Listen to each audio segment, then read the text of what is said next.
Confucius quotes that transform lives. Stoicism. There's a pain that doesn't scream. It just weighs. It weighs on the shoulders of those who try to do the right thing every day, even when no one thinks. It weighs on the chest of those who hold back words so as not to hurt, even when they are hurt inside. It's the silent pain of those who act with integrity in a world that values noise. It's the exhaustion of those who, in silence, refuse to be corrupted. Confucius spoke of virtue, but not as an unattainable ideal. He spoke as one who understands what it means to be integral when no one else seems to care. He knew well the emptiness of those who are just and yet feel wrong inside, because doing the right thing doesn't always bring immediate peace. Sometimes it brings loneliness. Sometimes it brings doubt. Sometimes it brings silence. But there's strength in that. There's a rare kind of beauty in those who remain faithful to what they know is right, even when the whole world offers easier shortcut. And that's where Stoicism meets Confucius. Seneca speaks of time as something too precious to be wasted on what doesn't matter. Confucius speaks of character as something built day by day, even without witness. And Epictetus, as a bridge between them, reminds us, if you wish to be invincible, do not involve yourself with what is not within your control. This text is not about beautiful phrases. It's not about quoting ancient names to seem wise. It's about emotional survival.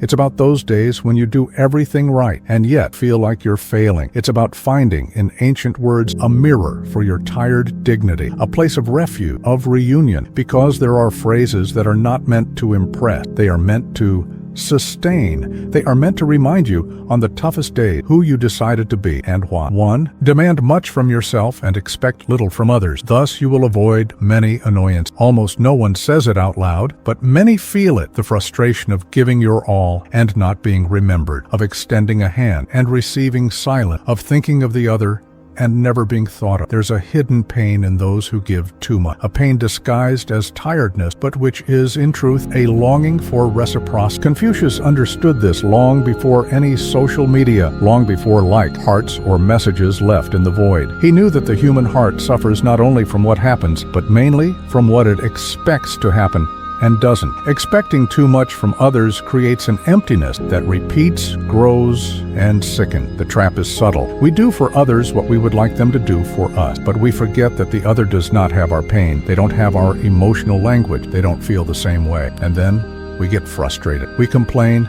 in silence. We suffer for having acted with our heart and received at most distraction. Confucius proposes a profound inversion, that our criterion for action be internal, that the measure not be the other's response, but alignment with what we believe to be right. This doesn't make the path easier, but it makes it lighter, because it removes the other from the center of the equation and returns power to our own hand. There's a silent practice of liberation in this, doing without expecting to be seen, loving without demanding return, acting out of virtue and not for recognition. This doesn't mean annihilating yourself. It means aligning yourself, acting with the nobility of one who doesn't need to be celebrated to maintain coherence. Silent gratitude is a gesture of emotional maturity.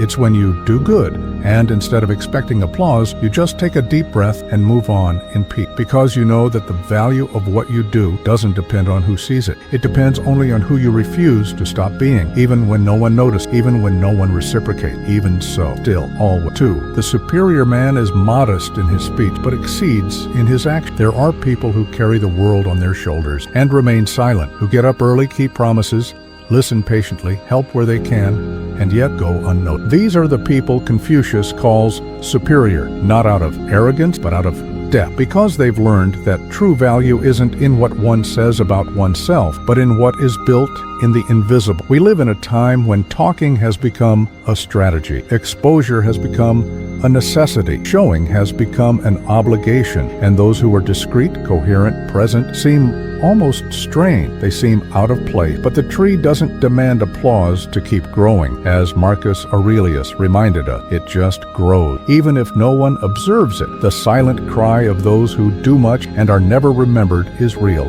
It settles in the chest. It transforms into doubt, into a feeling of uselessness. But Confucius points to what matters: inner consistency, commitment that doesn't need an audience, the right gesture that expects no reward. Acting without vanity is an act of resistance. Doing what's right without announcing it is a kind of spirituality, silent present, more powerful than any discourse, because it reveals character, and character needs no caption. There's a rare emotional strength in those who remain steadfast without making a fuss. A strength that doesn't feed on spotlight, that doesn't need to be validated, because it knows its own plate, it knows its own worth, it knows its own limit. Being modest in speech and excelling in actions is more than practical wisdom.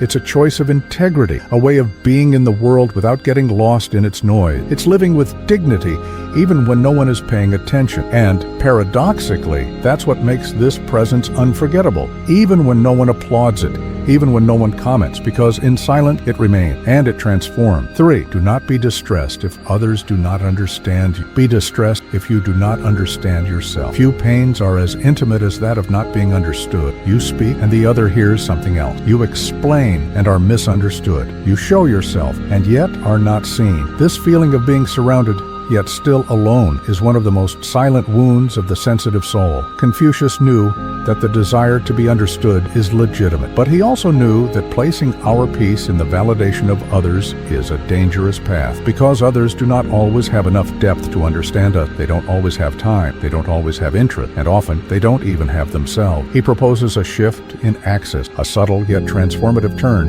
Instead of seeking understanding outside, cultivate self-understanding. Instead of despairing over others' gaze, turn inward and ask with honesty and gentleness, do I understand myself? Do I recognize what I feel, what I need, what I desire? Relief is born there, because when you begin to understand yourself, what others think no longer defines who you are. You begin to realize that much of others' judgment is projection, that criticism often says more about the critic, and that true refuge is the understanding you have of yourself. Epictetus reinforces this stoically: if you recognize yourself, the rest is noise. This phrase carries ancient wisdom and, at the same time, is profoundly relevant today, because we live surrounded by voices, by opinion, by interpretation. But few things are as liberating as listening to your own voice and trusting it. Understanding yourself is a daily task. It's the constant return to the center, to silence, to what pulses behind the mask. And when this recognition happens, the world outside may remain confused, unjust, noisy, but inside you there is peace, there is clarity, there is a point of balance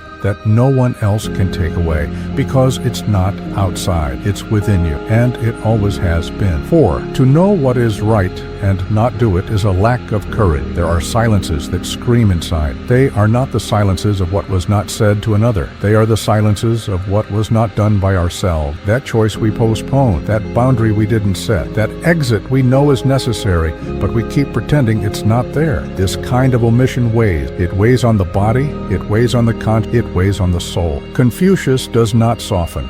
He is direct. To know what is right and not do it is not just a mistake. It is a lack of courage. And this truth, though firm, does not come to accuse. It comes to awaken, because most people know what they need to change. They know where they are betraying themselves. They know what they are pretending not to feel. The problem is not ignorance, it is fear. Seneca, in his timeless lucidity, reminds us, while you hesitate, time flees, and that is the invisible cost of silent cowardice, the time lost, the chances that don't return. The versions of ourselves that die little by little, suffocated by emotional procrastination. But courage is not the absence of fear. Courage is doing despite the fear. It is taking a step, however small, a step in the direction of what you know needs to happen. A decision you've been postponing, a gesture of fidelity to yourself. It doesn't need to be announced. It doesn't need to be heroic. It just needs to be real. Confucius does not propose perfection.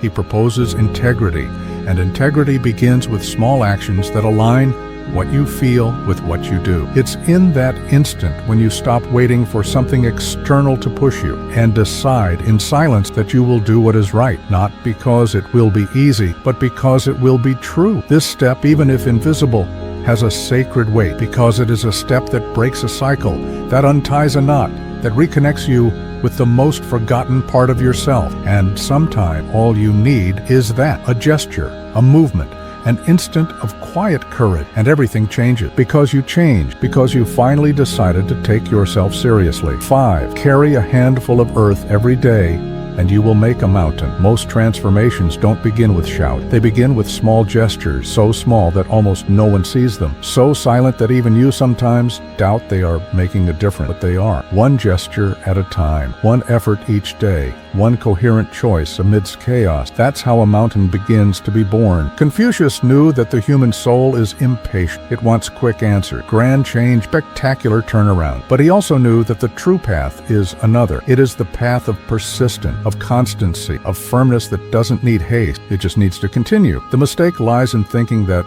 only big decisions have value, that only when everything changes, suddenly is something happening. But the deepest revolutions are discreet. They are made of repetition. They are fueled by intention. They are built day after day with the patience of one who knows that everything solid takes time. Epictetus taught this with the same firmness. Self-mastery is not achieved in a single gesture. It is sculpted in daily life, in the way you wake up, in the way you respond, in the way you rebuild yourself after another difficult day. It is in these ordinary moments that character is formed, that freedom is revealed. Confucius offers a simple and powerful symbol, a handful of earth. Nothing grand, nothing epic, just a handful. But day after day, this handful transforms into something that can sustain you, something that won't crumble with the first wind, because it was made with presence, with intention, with care. There's a Stoic ritual that echoes this idea. At the end of each day, write down one gesture, a single gesture that brought you closer to your integrity.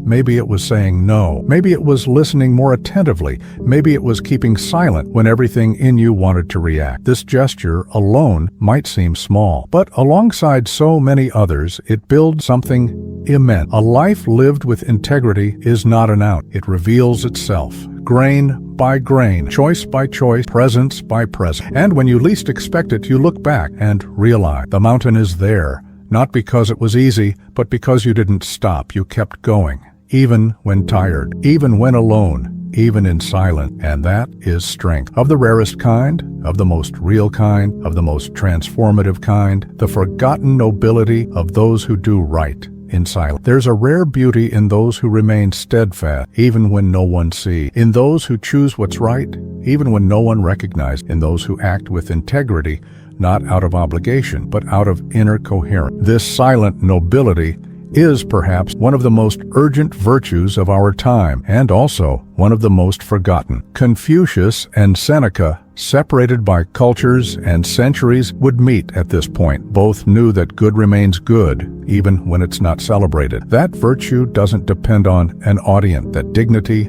doesn't bend to others' forgetfulness. It sustains itself in the silent commitment to what we know to be true. Epictetus would conclude everything with serene firmness. You do not control what they say, but you can master who you decide to be. This phrase is not just a reflection. It is an anchor, a reminder that no matter the size of the storm, you can still choose the posture with which you navigate the day. You can still decide who you continue to be, even when everything around you seems disorganized. True transformation is not noisy. It doesn't need witnesses. It doesn't ask for approval. It begins in the dark, in intimacy, in the interval between what you feel and what you choose to do with it. It begins the moment you silence the impulse to give up, and you go on. It begins when you choose, again, the most integral path, even when tired, even without applause, even in silence. Think of a candle. It makes no noise. It doesn't call attention to itself, but it changes everything around it simply by existing, by illuminating, by being present. May your journey be like that too. May you illuminate even without sound. May you remain even without an audience, and may you remember, even on the toughest night, what sustains a soul is not the noise it makes, it's the light it carries. And that light is yours, always has been, always will be.